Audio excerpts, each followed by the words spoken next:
سب سے اعلیٰ درجے کا اسلام کیا ہے؟ من سلم المسلمون من لسانہ و یدہ۔ زندگی میں یہ طے کر لو، کوئی کتنا ہی تمہیں دکھ پہنچائے، کوئی کتنا ہی تمہاری بےعزتی کرے، چپ ہو جاؤ، سہ جاؤ۔ مرنے والے کی کیا عزت، کیا ذلت، میں نے تو مر کے دیکھا ہے، اور مجھے یہ حدیث سمجھ میں آئی ہے بڑی اچھی طرح، موتوا قبل ان تموتوا، کہ مرنے سے پہلے مر جاؤ۔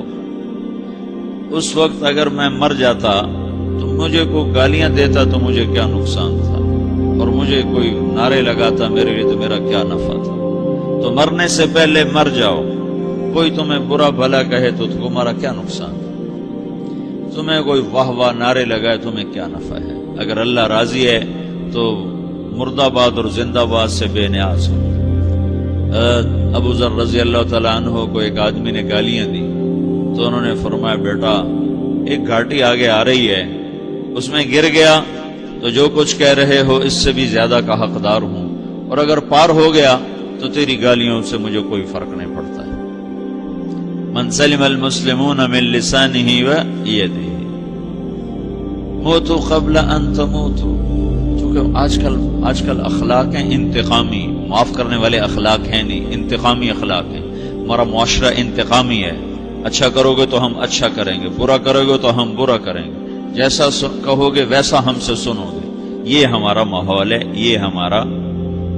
ایک ماں کہہ رہی تھی دوسری ماں کو، میرے پترا کدی کسی نے واسطے سلام نہیں کیتا، بڑے فخر سے کہہ رہی ہے، ہمارے اپنے گاؤں کی بات ہے، میرے پترا کدی نہیں کسی نے واسطے سلام کیتا، مائی جڑا کرے انہوں کریں دیں، جڑا نہ کرے انہوں پوچھ دے ہی کوئی نہیں۔ یہ وہ فخر سے کہہ رہی، جو سب سے بڑا عیب ہے وہ سب سے بڑا فخر بنا ہو۔ میرے پترا کدی نہیں کسی نے واسطے سلام کیتا۔ جب ماں باپ نے یہ سبق دیا تو اولاد کا کیا قصور ہے؟ ہمارا معاشرہ انتقامی ہے، ایک کی 10 سنانے کا ماحول ہے، تو آپ 100 کی ایک بھی نہ سناؤ۔ احنف بن قیس رضی اللہ تعالیٰ عنہ پہ ایک آدمی نے چڑھائی کر کے لگا، ایک سناؤ گے نا تو 10 سنو گے میری طرف سے۔ تو احنف بن قیس کہنے لگے بھائی تو مجھے 100 بھی سنائے گا نا تو میری طرف سے ایک بھی تو نہیں سنے گا۔ ایک آدمی ان کی بڑی بےزتی کر رہا تھا اور وہ چل رہے تھے اور وہ 100 گالیاں بک رہا ہے۔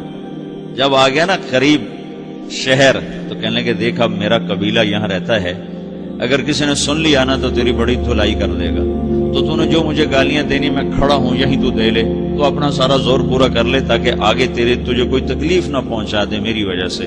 تو وہ پاؤں پہ گر کے معافی مانگنے لگا کہ واقعی تو بڑے حلم والا ہے۔ وہ مشہور تھے اپنے حلم میں، بردباری، اور لوگ ان کا امتحان لینے آیا کرتے تھے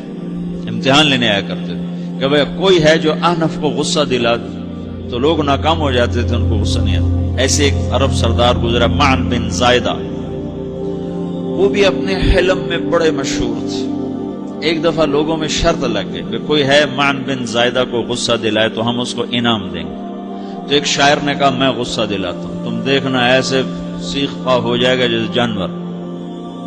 تو وہ چلا گیا اس کی مجلس میں، دربار لگا، عرب سردار تھا بہت بڑا، دربار لگا ہوا، تو کہتا السلام علیکم، وعلیکم السلام۔ تو معن بن زائدہ پر ایک دور بڑے فخر کا گزرا تھا، پھر اللہ نے اس کو بہت بڑی سرداری دی، بنو عباس کا بہت بڑا یہ وزیر گورنر تھا۔ تو کہتا اتذکر اذ لحافک جلد شاۃ واذ نعلاک من جلد البعیر، کیوں بھائی تجھے یاد ہے جب تیرا بستر بکری کی کھال تھا تو تیرے جوتے اونٹ کی کھال کے تھے؟ تو کہنے لگا کیوں نہیں یاد، بھلا کوئی ماضی بھی بھولتا ہے؟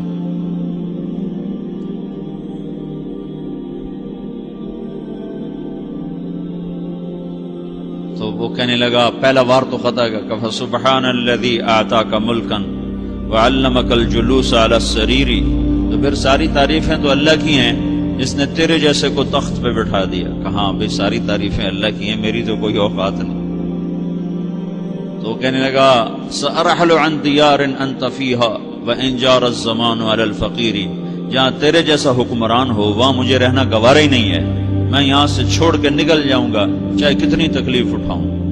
بڑے دربار میں یہ ایک گورنر اور وزیر سے بات ہو رہی ہے، تو وہ کہتا ہے اچھا بھائی اگر تو ہمارے پاس رہے گا تو ہم تیرا اکرام کریں گے، اور اگر تو جانا چاہتا ہے تو پھر رافقت کا سلام،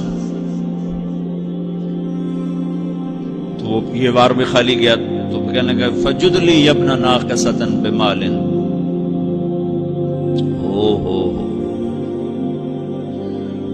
او گندی ماں کے بیٹے مجھے کچھ عطا بھی کر، میں بغیر پیسے کے سفر کیسے کروں گا؟ عرب کو کسی کو بھی ماں کی گالی دے دینا اور پھر عرب سردار ہو۔ فجد لی ابن ناقصۃ بمال، بری ماں کے بیٹے مجھے کچھ پیسے بھی دے، میں نے جانا ہے۔ میں کہا بھائی اس کو 3000 دے دیا جائے۔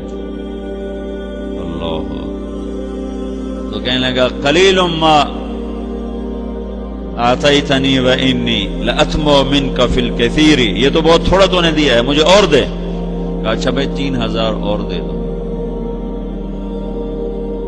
تو وہ شاعر کی بھی آنکھیں پھٹ گئیں، کہنے لگا اب ٹھہر جا ٹھہر جا، اب میں تیری اصل تجھے بتاتا ہوں۔ سألت اللہ ان یبقیک ذخرا فما لک فی البریۃ من نذیر، میں اللہ سے دعا کرتا ہوں اللہ تیرے جیسوں کو سلامت رکھے، تیرے جیسا دنیا میں کسی ماں نے جنا ہی کوئی نہیں۔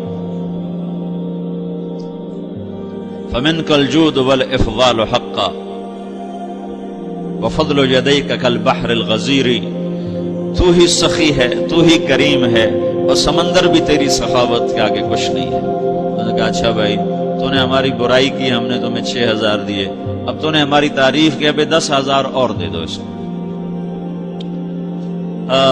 باتیں ہی رہ گئیں، باتیں ہی رہ گئیں۔ کہاں سے لائیں ایسے لوگ؟ ہمارا معاشرہ انتقامی ہے، بدلہ لینے کا ہے، بدلہ لینے کا۔ تو میرے ساتھ کیا میں نے بھی کرنا ہے۔ اعلیٰ درجے کا اسلام یہ سکھا رہا نہیں چپ ہو جاؤ، سلام مت بن جاؤ، سلامتی بن جاؤ، سلامتی کی علامت بن جاؤ۔ من سلم المسلمون من لسانہ ویدہ۔ اب وہ سوال کرتا ہے یا رسول اللہ ای الایمان افضل، سب سے اعلیٰ درجے کا ایمان کیا ہے؟ اسلام کیا ہے؟ کلمہ، نماز، روزہ، حج، زکات۔ اعلیٰ درجے کا اسلام کیا ہے؟ من سلم المسلمون من لسانہ ویدہ۔ یہ اخلاق کا ادنا درجہ ہے، ادنا درجہ ہے۔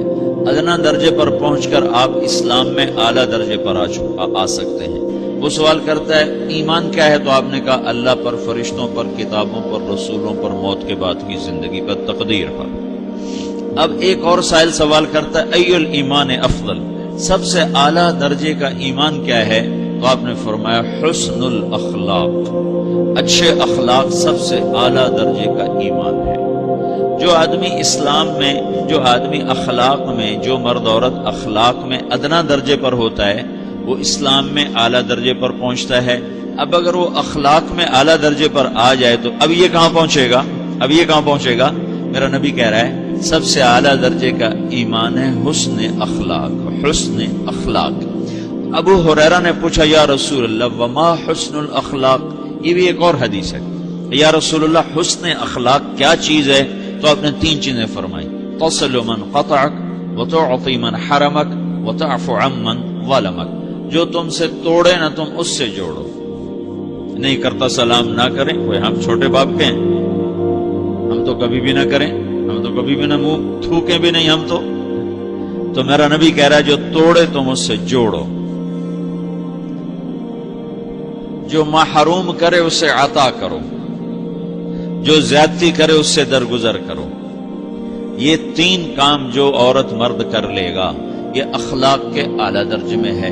جب یہ اخلاق کے اعلیٰ درجے پر پہنچتا ہے تو پھر میرا نبی کیا بشارت دیتا ہے؟